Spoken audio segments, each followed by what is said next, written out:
Auzubillahiminash-shaytanir-rajeem. Bismillahir-rahmanir-rahim. Assalamu alaikum. Ji ayanu, pakhair agale, ni hao, chunashumme, washmale.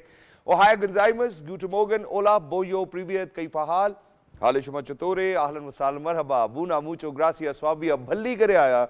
Hosh Galden and Ayo Sayo, Khuyamora, Chivato, Chi Haljot, Kalimera, Khairutan, and a very warm welcome to everybody who's tuned into PTV World and watching World this morning. Alongside my very well-learned colleague who happens to be Miss Sadaf Ali Khan. I happen to be Shahzad Hasan Khan. And we hope and pray that everybody out there is doing wonderfully well and that you're ready to kickstart your day with us. But first things first, hello Sadaf, Assalamu alaikum. How are you feeling today? Assalam. You have actually got a hold of a lot of things, Shahzad, and you make me laugh.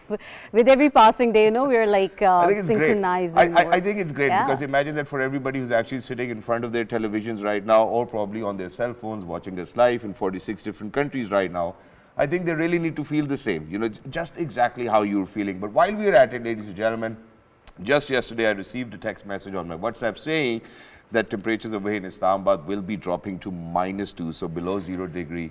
Obviously, the temperatures will be freezing as well. So why not get started with the latest weather update? Sada, why don't you do the honors? Oh, yes, I would love to do so. So the weather update is this, that mainly cold and dry weather is expected in most parts of the country, while very cold and cloudy in hilly areas during next 24 hours. However, light rain, light snowfall may occur at isolated places in Upper Khyber Pakhtunkhwa, Gilgit-Baltistan, Kashmir and adjoining hilly areas, while drizzle is likely northeast Punjab during the forecast period.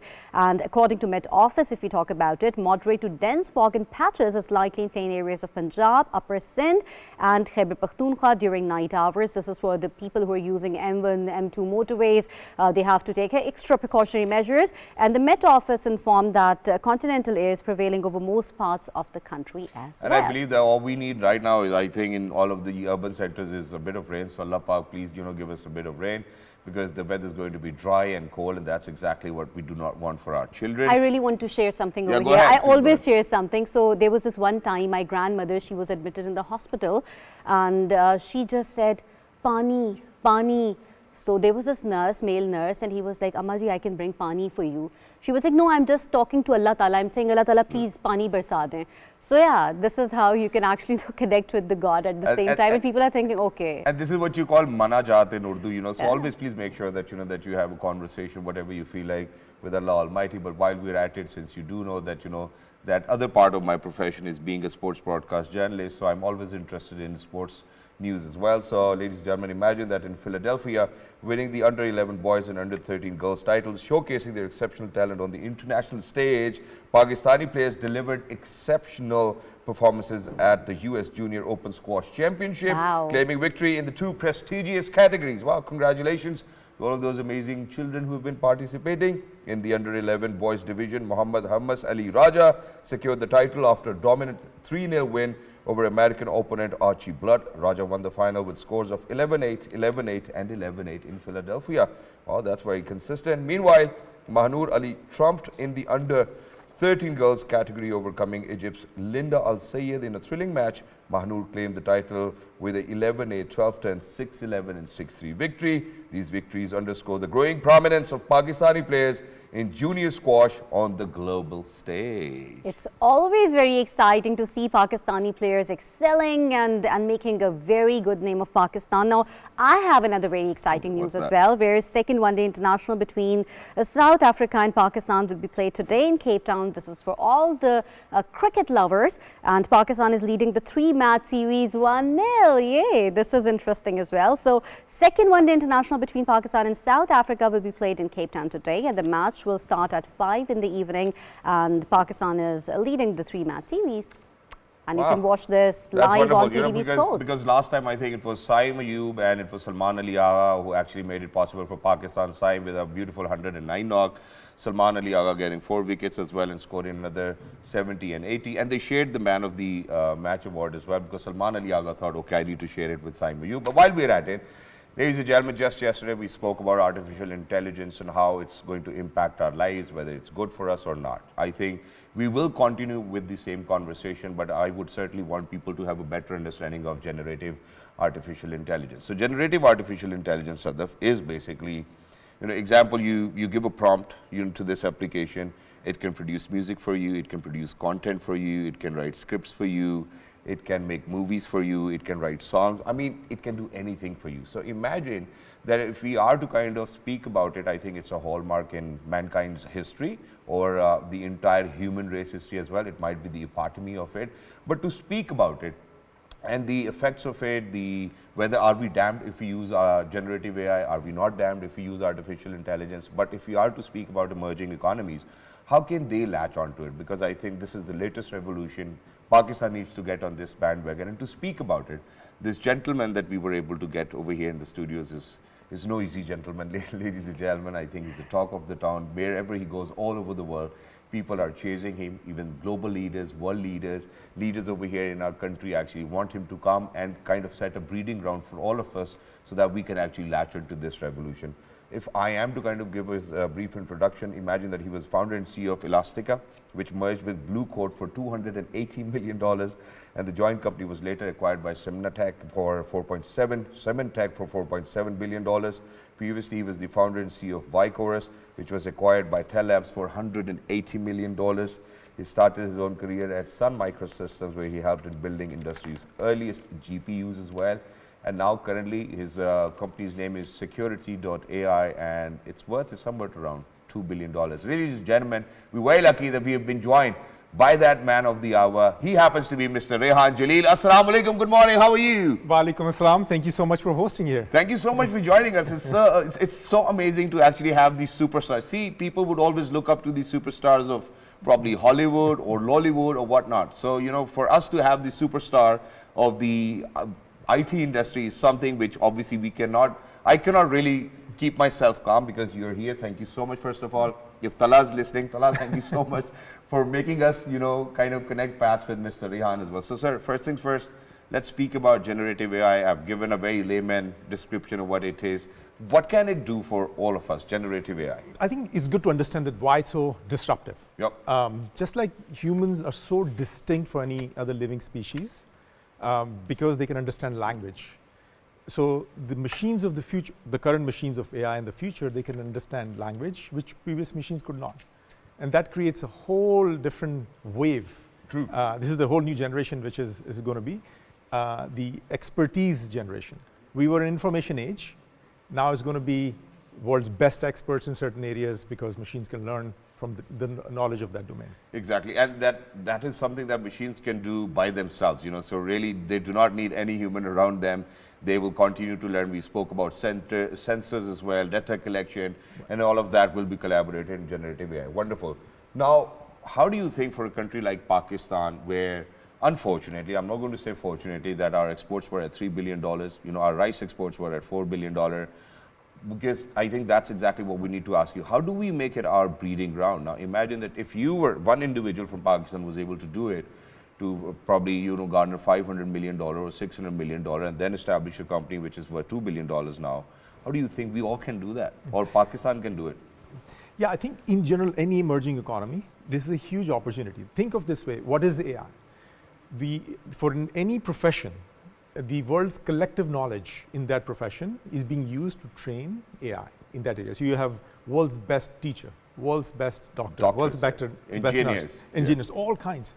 If you take that world's best anything and bring it to all the population of any emerging economies like Pakistan, you can uplift the entire region, essentially. True. Look at Pakistan has roughly more than 65% people in villages. Yep. They do not have access to the world's best anything. What if it was made available very quickly through the advent of this AI thing? I think that's where I think emerging economies like Pakistan and others can roar. They may not be creating the technology. They may not be creating the AI. These enablers of AI, the creators of AI, no question they will have disproportionate wealth creation for themselves. But when you have so many people in any country, if you can uplift all of them, Pakistan's median age is roughly 20 years. If you can uplift all of those people with this world's best expertise possible. That's the opportunities that you cannot lose. Any emerging economy cannot If we lose. how talk do you about think the we can do that? economies, we talk about the civilizations, we have seen different countries evolving and then other countries following their path. So AI can bring up some new ideas regarding a specific economy, regarding a specific country. They can actually push in some different ideas regarding that. I think what currently what AI does is the amount of information that nobody has access to in a very condensed form, it makes it available. That's what the current form is. It does create new things, but it is from whatever is available right now. Eventually, it will start creating things that what was never given to it. It will find the math. So think about the mind. The way you are talking and I'm talking, you never quote unquote plan for it. The words start popping out. True. You don't know why it's coming out. Yep. These machines, they actually have understood the math behind the language and the information. So once you crack the math behind something, you can create new things. True. And I think we're almost there. Then you start creating some brand new things that humans never even gave them. And that's exactly something, I still remember when back in 1998, I think I got my first computer and I was connecting it to internet. My mother was very reluctant about it. Oh, internet's not a good thing. Now everybody's using internet. I think go back in my father's youth, there was VCRs. My grandfather never liked the VCR and he was like, oh, this shouldn't be in a household as well. So I think that's exactly the course that we are taking right now. But while we are at it, should we jump on it? I think that's the question that we really need to ask ourselves. Should we jump on it? Will it be beneficial for us? Will it add on to our economy? And if yes, how will we achieve that? I think the first question is should we? We would be damned if you don't. Yeah. The reason is the rest of any part of the world, they will take their populations forward with providing the access to the world's best anything, best doctors, best teachers, best anything. So any region, if it doesn't participate in it, the delta between that region and the region is going to go very high. Why? We need to understand that as well. The reason is if you have collective population of any region, if they become more educated, they become more knowledgeable, they start participating back to the economy because they're creating something at the world-class level. And then, of course, that by default, what it does is that not only the local economy business can thrive, you can start exporting that, that level of expertise outside. Otherwise, you're going to keep consuming. Whoever is better than you outside, you're going to consume from them. And we've already been doing that, which is why, we always get, Sadaf, I'm very sorry that we get trade deficits as well and how it actually kind of impacts our economy. But, don't you think that for that, we certainly need to create a region or probably, create such peaceful connections with our neighborly countries that the region is peaceful and that everybody can collaborate and work together to kind of have that greater macro impact on the region, not just individually as Pakistan or Afghanistan or Iran or any other country thinking of their own selves, probably connecting them. Because I still remember one of the senators from US once said that, China can compete with us as much as they want, but what they don't know is that we have the best brains from all over the world. So we will not shy away to get the best brain made, be anywhere in the world, and bring them to US and let them work for us. Yeah, I think the way at least I think about it, any one of lives are better because somebody somewhere in the world created something very interesting and that's improved the quality of the people here, whether you go to a doctor, you got medicine or equipment or electricity. It was created by some humans somewhere around the world. You're beneficiary of it. In return, it's almost an obligation that what do you do to actually uplift the rest of the world, not just one region. We all citizens of a planet. So it's becoming very important to AI. We're talking about it in our everyday lives. We're talking about it on TV as well. Children, when they go to school, they study sciences, they study arts, they study computers as well. But AI, do you think that it should be introduced at a primary level? I think it should be. I more than believe. In fact, I'll tell you, I was actually surprised. So one of our team members, he brought, and this has just happened yesterday, brought his son, two sons, one in 6th grade, one in 7th grade. I'm very curious, like, how do they learn? What are they learning? So I started asking, which grade are you in? What's your subject that you like? And then from my own heart, I said, let me show you Khan Academy, you should go there. Then I said, let me show you ChatGPT. I said, that's where I go. This is literally a 6th grader who I thought I'm just trying to be nice to that boy. Now imagine what's happening. My daughter who's 14-year-old, who's in Silicon Valley, is doing the same, has access to the same level of information and expertise and asking coaching from the same, AI versus a child here, there is no difference. Yep. And that's what you will actually have to do. The sooner you jump on it, you said, how should you jump on it? I should jump on it with both feet. The faster you can do it. Yeah. And of course, to do that, you want to make sure you're enabling digital infrastructure, you're enabling policy, you're enabling digital policy, privacy policy along these lines. So things are and actually promoting. shifting on that more. So all aspects of life, your constitution, the policy making, the legislation, everything's going to come according to that as well. And obviously there'll be people, who are developers of the generative AI will actually help you do that as well. Yeah. But sir, I think because you said that 65% of the population actually lives in rural areas, might not have the same access to the technology that we have, maybe internet, maybe anything. I mean, internet's really basic now. I think people really need to think about this in Pakistan. You hosted an AI challenge, Yes. So your company hosted an AI challenge with the prize money of 3.5 million rupees. Now you share with us whether were you blown away by the talent that we possess, or whether we really need to kind of work on our children, we really need to give them the right direction, the right education, the right skill set. Yeah, I think the thought process was, what if we create, it was an experiment from the last year. When I came here, this was not very well known. Yep. And some of my friends, we met in Skardu, and my thought was, let's create an incentive program and open up to say what the talent pool could do and put a high price money. And we were blown away. Like, there were over 100 applications. And of course, you have to whittle it down. Our team in Silicon Valley, who's experts in AI, they actually helped. Mike Reinhardt, Michael Busha, and all these are PhDs, and they actually helped to actually whittle down to 30, maybe then after 6. So I would say the pace at which people have started learning this technology actually surprised. Of course, the quality of it will grow.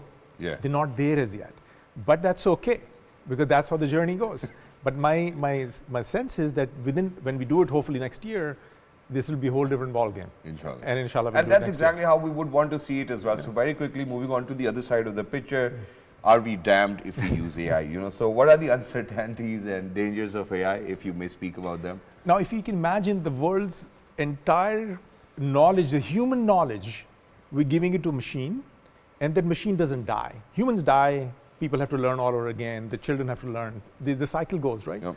Now, what you're doing is the world's collective knowledge, you're giving it to AI, and these machines never die. They are connected, billions of these, or trillions of the machines are connected. So you can actually have a, AGI or super intelligence. And that's really the dilemma, because would that machine, which have insane amount of knowledge and understanding of humans, will start controlling humans? Yeah, because everybody will be using the same information then, right? So if everybody is using same information, in a way, we're already being controlled. That's one, but then the machine can program your mind and emotion and what you do. They can. Right. So it's actually going on to a next level. Yeah. So soon enough it'll be. So yeah, one last question, and that is that, so then is AI safe for humans? Or are we making it safer? So what humans have so far done, they have been the boss of the technology that they build, and it served their purpose. Because the first time you're building a technology which is an expert, and maybe an expert more than a human, you have to build these things with the safety embedded inside it. Right. Your morality, ethics, built into these brains so they don't do wrong things. And if they do, then you have to put guardrails around it to make sure they don't go far from there. Exactly, and that's where I think security.ai actually right. comes in as well. But Rehan, very quickly towards the end, one last question, and that is, because you have plethora of experience, you've done it for yourself as well, for your companies, you've given back to the society and community as well. What is that one thing which you feel at times, sitting all by yourself somewhere in Silicon Valley, कि यार पाकिस्तान में हम ये कर लेना अगर तो बहुत अच्छा हो जाए? I think we should think about contributing, building things, creating things that benefits the rest of the world, because we are beneficiary of it. We should, particularly the people who are in the creative side of things, they should think about they have an obligation to make the world better, not just this region. Yeah. And by that notion, you will actually have more exports, because you're creating something where others find valuable. So up the game. Might as well be up your game. Yeah, and that's exactly what we want, ladies and gentlemen. Dollar bills. Thank you so much, Rehan Bhai, for being with us. Lovely to be in conversation with an investor from Silicon Valley, an entrepreneur himself as well. And we certainly look forward to, whenever you're visiting Pakistan, please make sure that you take out time for all of us as well. Thank you so much for being with us. For everybody who's out there, ladies and gentlemen, we need to head out towards a short break. Once we will come back after a short break, we have somebody who actually found a niche for herself, but not for herself. I think this is a very common household problem. Yeah. आपके घर में कभी सोफे खराब हुए?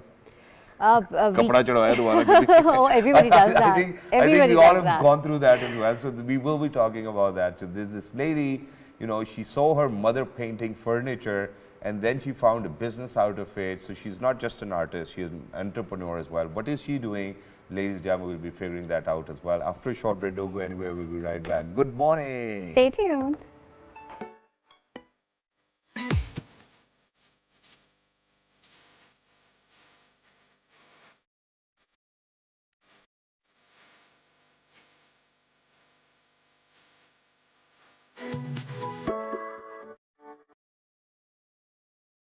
Welcome back to World this morning, and I hope that you guys are having fun and doing really good stuff in the morning. Very excited. Your energy level is up as well, and we have some very exciting news yet again. So Shahzad, please enlighten us. Exactly, why not? So ladies and gentlemen, I think I've always been into, you know, space explorations, and I wanted to be an astronaut. First of all, I wanted to be a GDB pilot, you know, for Pakistan Air Force. Didn't pass the exams, failed all 4.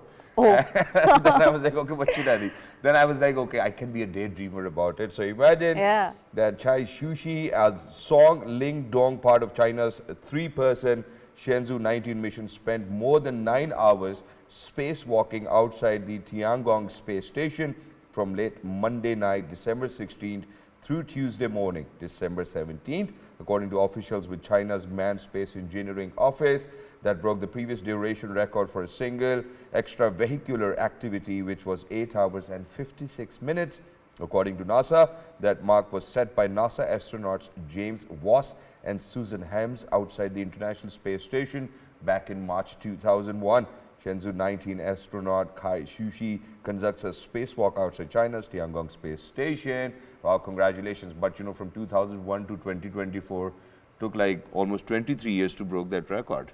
Oh, that's really nice. And we all know that this is the holiday season and it's approaching. Not for us. Everyone is, you know, in other parts of the world, and a lot of countries are actually celebrating. And in Pakistan, we have people who are celebrating it as well, and they're very excited about it. We never get a day off because we have to be on live TV. They're shopping around and they're decorating trees. We can see that in F6 as well. I've got a tree in my house as well. Oh, that's wonderful. That's I'll share pictures tomorrow. Oh, we would love to see that. So I have some exciting news about it, that the Christmas preparations have reached its peak in France like elsewhere in the world. The market streets have been decorated with electric and colorful lights, while houses and shopping malls of Paris are lit up with electric lanterns as well. And thousands of people have come out on the streets of the city, and the famous Champs-Élysées has become the center of attention for tourists from all over the world.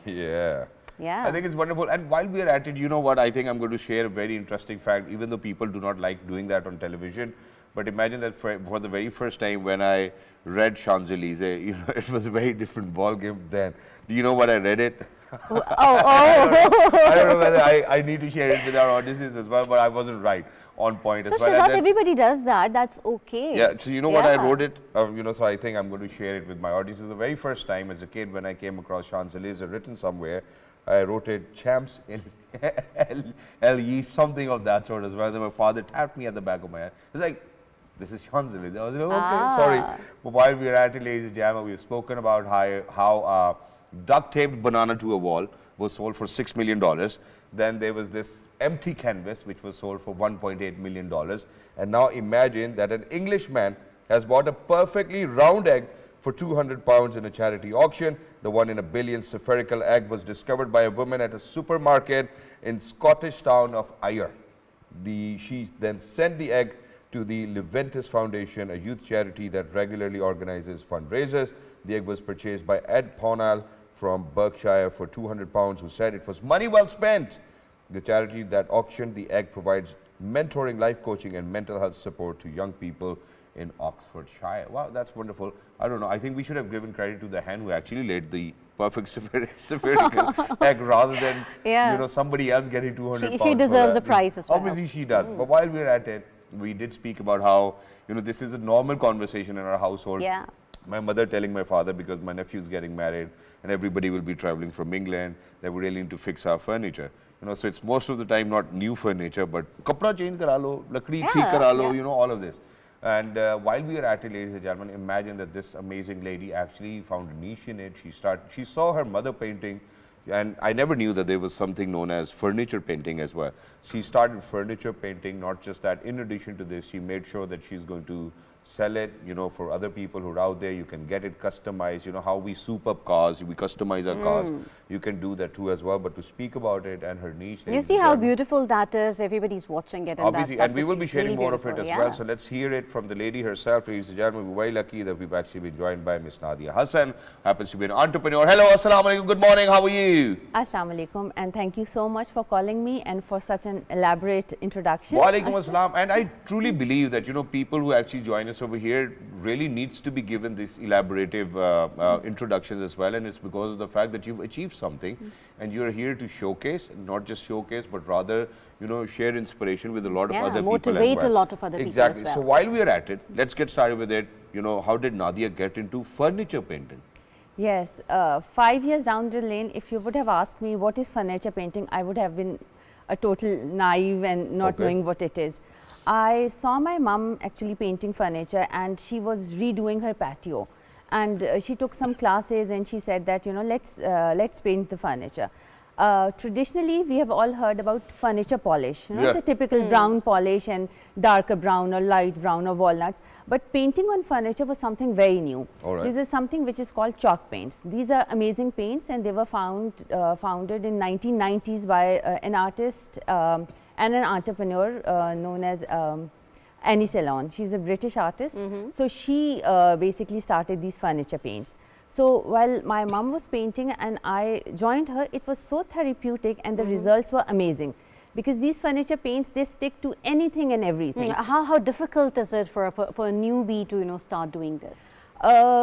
It's not difficult. It's just that you need to know certain steps, and if you follow those steps, then it becomes very easy. So what is Maji's name? Sorry.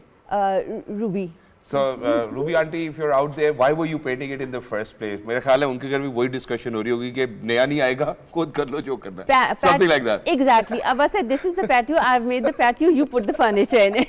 Oh. Yeah, that's wonderful. Okay, so then it led you to, have your own business as well. How did that idea strike you? Okay, I am lucky to be in a community where women entrepreneurs are very strong. Okay. So what I did was, I was just painting furniture for myself. I was painting it, and I was just showing it to my friends. See, I've, the process, that this is before and this is after, this is what I've done. So, they started encouraging me and told me that why don't you, commercially or start doing it or start earning out of it. Yep. So once that idea came to my mind, then I actually sat down and I thought that I can't compete with all the big names in the market in terms of selling furniture. Then again, I thought that the furniture industry is notorious for deforestation and resource depletion. So I don't want to be part of that rat race. So I wanted to do something which is going to be, contribute to a greener world, and that's very nice. It should be, something beneficial for the society and for women in general. So this is how I founded Niche Designs. I thought that why not I ask people to send me their old furniture pieces, and I'm going to paint it and revamp it, and then make it new so that they can use it for another 10 to 15 years. So when you got started with it and you asked your couple of friends, hey, you know what, send me your furniture and I will do this. No, this is not what happened. Yeah. Actually, I painted my furniture. They would come to my place and they would say, oh, you did it yourself? I'm taking it. You can do it again for yourself. Wow, that's wonderful. I mean, this is what friends do. No, but that's not the kind of friends that I would certainly want to have in my circle, and that's exactly what I'm being blunt about, with my friends. Because whenever a friend starts a business, I think it should be their friends in the first place to be their first customers as well. That's exactly what I believe. But while we're at it, because imagine when I started to host television shows and things, other stuff, probably 15, 16, 20 years ago, I was never getting paid for it. And I never knew that, that there's some sort of amount which will be paid to you. How did you realize that, okay, this is the kind of hard work that I'm doing, and that now I need to set a price, because it's not a business which is already established. You're establishing it now, and you need a lot of clientele. Even though, you know, I do not like these tables of mine, unfortunately, for people who are out there. Can we get them redone from you? Yes, you can. Why not? I think you've got a deal, and we will share our review as well. So Sana, please make sure that you coordinate with Nida as well. So while we are at it. So yeah, but in fact, I'm going to paint it, and I'm going to paint it with my own line of paints. I've recently launched my own wow. Yeah, I paints need as to well. connect with this girl as well. Wow. I really need to keep connected with her. I think it's all the women who are actually watching right now would want to connect with her as well, because everybody would love that idea. First of all, it's eco-friendly. You know, you're not wasting more of wood. You know, you're not actually contributing towards cutting trees or deforestation. You can actually get the newer designs made by her, and that too on your old sofa. Wow, I think it's a fabulous idea. Then please go ahead. And it's not just that, you know, they can come and, you know, get their pieces revamped. For me, I am also conducting workshops, and I am teaching a lot of women this art. So you can do it yourself. You know, in last, I think, couple of years, I've trained 300 to 400 women who are actually now painting furniture. Some of them are conducting their own workshops now. Some of them are making these small home decor items, and they're selling them online. That's really amazing. So yes, you know, and when I see my students actually, you know, coming out and making a business out of it, it makes me extremely proud that, you know, in my own humble way, I have contributed a little, you know, in women empowerment and making them financially independent. But Nadia, while we were talking about it, see, imagine that, you know, 5 years ago, you would not know a thing about it. And 5 years down the line, you know, so you've established a business, one, alhamdulillah, found a niche, two, alhamdulillah, you know, you went out, you know, and shared all of this knowledge with other people, other women, so that they can actually contribute. I think all of this is wonderful. But why would you, as an entrepreneur, establish your own competitors by your own hand? Okay, you know, a lot of people come up and ask me this question that, you know, once I was, you know, painting it, they were like, you know, this is something so unique, keep it to yourself. Yeah. But I always think that, you know, risk Allah ke haath mein hai. Mashallah. Whatever is in my, you know, naseeb, I'm going to get that. True. So the more you spread, the more you get. True. So now that, you know, answering a business answer, that now that I've established a lot of women who are actually conducting the workshops, I have become the provider of their workshops. I'm providing all the raw material that they use in their workshops. So may it be paints, may it be polys, may it be brushes, so I am actually providing that. So you're actually talking about the furniture paint. Is it different, because I paint as well, but I do acrylic paints, I do abstract art. Is it different from the oil paints, the acrylic paints? Is this different, the chalk paints? Okay, chalk paints are water-based paints. So everything that we use with chalk paints are water-based. But again, you know, the question comes to your mind, if you're putting a water-based paint on your furniture, how long-lasting it is going to be. So for that, we use protective layers. We use waxes, we use polyurethanes, matte and gloss, so to protect the furniture. And as compared to oil paints and as compared to acrylics, chalk paints are much easier. They are very forgiving paints. They are so the lines are not very prominent, and you can actually have good strokes. As the name suggests, chalk paints, they will give you a chalky finish. These paints are best if you are looking for a shabby chic look, if you are going for a boho look, if you want to have some masculine chic look, you know, if you want to have a vintage. So look, yeah, vintage is fine. If you want to, boho or I don't know, if you want to go for a vintage distress look, these paints are, you know, best for it. But if you want to go for a high gloss shiny, then, you know, you should not be using these paints. And these are so forgiving that they are self-leveling. So once you paint them, you know, as you said, that the lines and all, they slightly vanish. Oh, that's really amazing. And secondly, you know, although furniture painting is a continuous process, to make it easy, I've broken it down into 5 basic steps. Okay. So if you know those 5 basic steps, you follow those steps, then nothing is difficult. What are those steps? It's like cleaning, sanding, priming, painting and sealing. Yeah. So these are wonderful. And you made it so easy. Yeah. So Very you just need to have these 5 basic steps. You follow these 5 basic steps and your furniture is painted. And let's say you have painted a piece of furniture and you don't like it. So you don't seal it, you just see and you see that you don't like it, go back, prime it and start all over again. It's like a new canvas for you. Wow, I think it's exactly like how we put makeup, or probably women put makeup on as well. You know, so number 1 is cleaning. I mean, forget sanding, don't do that to your face as well. Then there's priming, then there's makeup, and then there's, you know, the fixator as well. I don't know. So I think that's exactly. You are a pro at makeup. That's exactly how it is. But thank you so much, Nadia, for being with us. It was lovely to be in conversation. If you want to share your Instagram handles for your work, please go ahead so that everybody can connect with you today. Yes, please. It's niche designs. There are a lot of underscores. I'm sorry, I don't know. Go ahead. But it's as many as there are. Yeah, it's niche designs, and you'll have my face. Can you spell it? NICHE dot designs. Yeah, DI. underscore nahi hai, bhai, dot hai. But thank you Yeah. so much for being with us very quickly towards the end, because this will actually help us in the next segment as well. While you were building this entire ecosystem around you, who were the people who helped you, and were there some challenges, and how did you overcome that? Okay, the biggest challenge was that I had nobody to follow. There were no set rules of the industry, there were no markets, there were no raw material. So, you know, getting the raw materials in the market, those were a lot of challenges. There were challenges, but I could not have done it alone. My friends supported me, my family supported me, and then, you know, we need to have that kind of a support for anybody to start. Although I tell everybody that I did it myself, and I'm the entrepreneur, and I'm the sole person responsible for whatever I've achieved.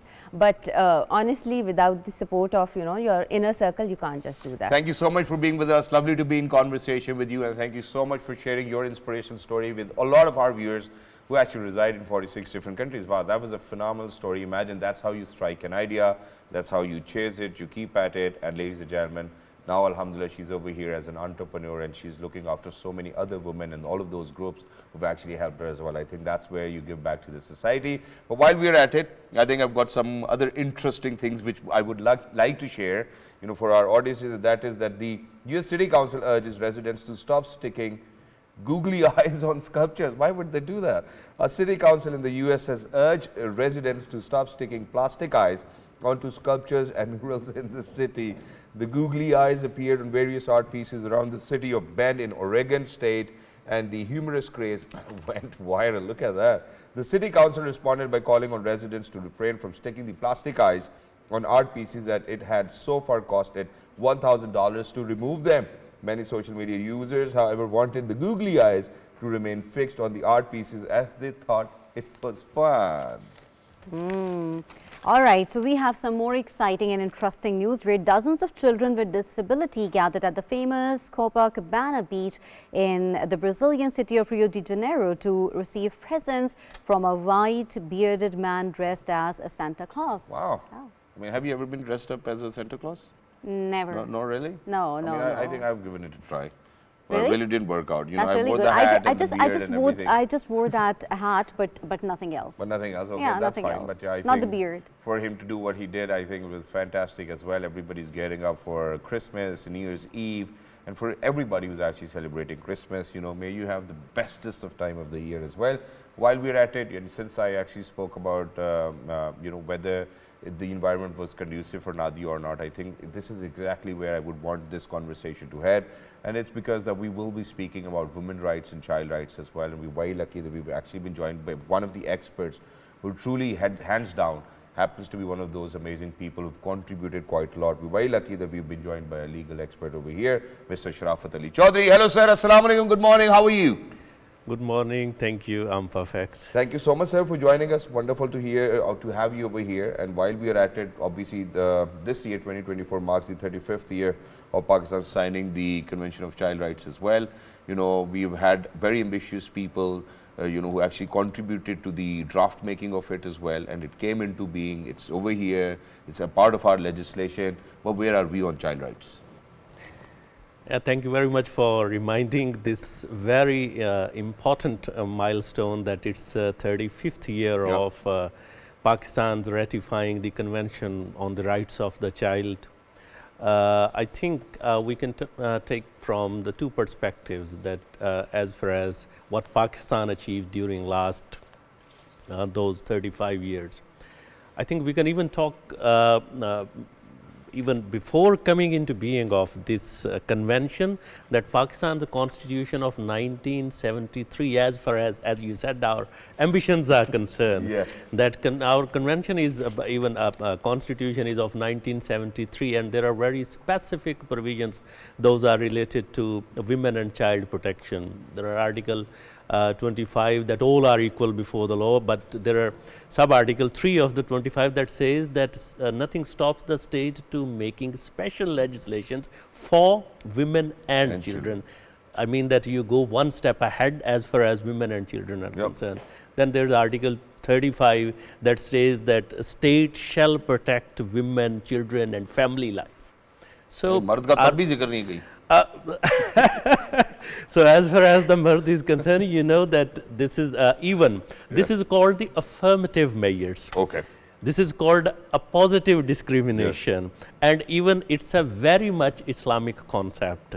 It is. You know that even in Islam there are special rights for special people, for women, for children, for a person you can say without parents. So I mean that if you consider a particular segment of society is vulnerable, you need to take additional steps. Exactly. That's And really thank you so beautiful much for how, saying level how playing like field. men are there to defend and protect the Always. women and children. So Always. this is really, this is the beauty actually of it. Alhamdulillah. Yeah. But while we are at it, sir, let's talk about the constitutional provisions. If you are to speak about child rights first of all, because what I've done is that let's not confuse people with women and child both.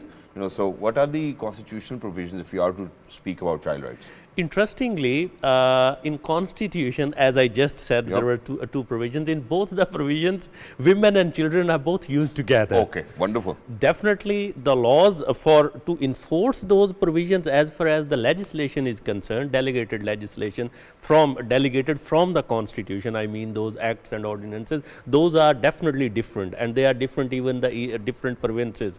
But as far as the Constitution is concerned, I think in the whole of Constitution there are only 3 or 4 times the word children is used. That's very overarching, that empowers the state to make provisions for women and children. So got the point. Now for all of those provisions that we have, let's come down to how there's unfortunately child abuse.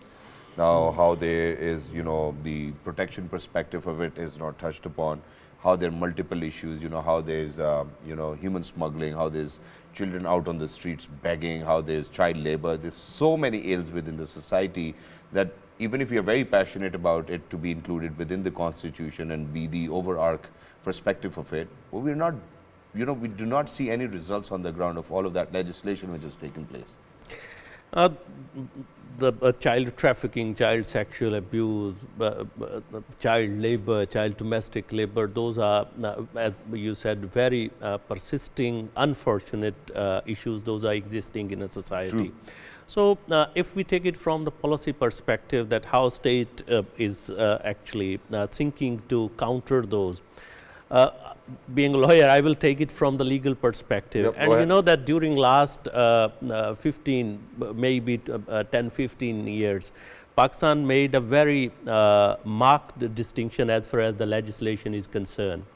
After the 2010 of 18th amendment, the provinces were empowered to legislate as far as women and children are concerned. And as of today, interestingly, all the provinces made child protection legislation. Okay. There may be slightly difference in name. For example, in Islamabad, in Federal Territory, it's Islamabad Child Protection Act. In Balochistan, it's a Balochistan Child Protection Act.